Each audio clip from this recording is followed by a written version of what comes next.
PGN updates में आपका स्वागत है। हिंदू आक्रामक है जब वो कहते हैं तो आपको लगता है कि राहुल गांधी जब का राहुल जो गांधी बयान आता है कहते कि हैं हिंदू आक्रामक है और तो जिस तरह की हिंदुत्व की व्याख्या वो लोकसभा में कहते हैं उसको आप कैसे- इससे नहीं, सहमत हैं? आप पहले मुझे बताइए कि क्या गलत कहा, क्या गलत कहा उन्होंने, कहा अपमान किया।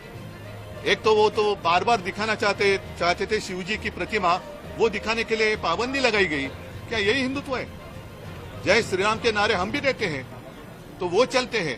प्रधानमंत्री जी खुलेआम प्रचार सभा में जय श्री राम कहते हैं, लेकिन संसद में अगर बीजेपी के अलावा कोई कहे तो क्या वो अपराध है?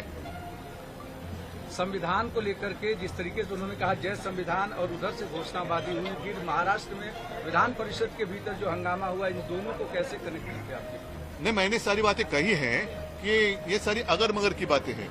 अगर आपको ऐसा लगता है कि कल राहुल जी ने हिंदुत्व का अपमान किया है तो मैं नहीं मानता, क्योंकि उन्होंने साफ स्पष्ट शब्दों में कहा जो बात मैं कहते आया हूं कि भाजपा यानी हिंदुत्व नहीं है।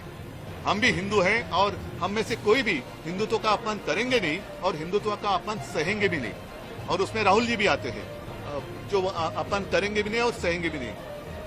आज जो एक फेक नैरेटिव उन्हीं का शब्द है जो फैलाया जा रहा है कि बीजेपी मतलब ही हिंदुत्व नहीं, हमारा हिंदुत्व पवित्र है, हमारा हिंदुत्व बीजेपी तो उसके आसपास भी नहीं आ सकती। हिंदुत्व तो एक उन्होंने एक नकाब बनाया है लोगों को उल्लू बनाने के लिए।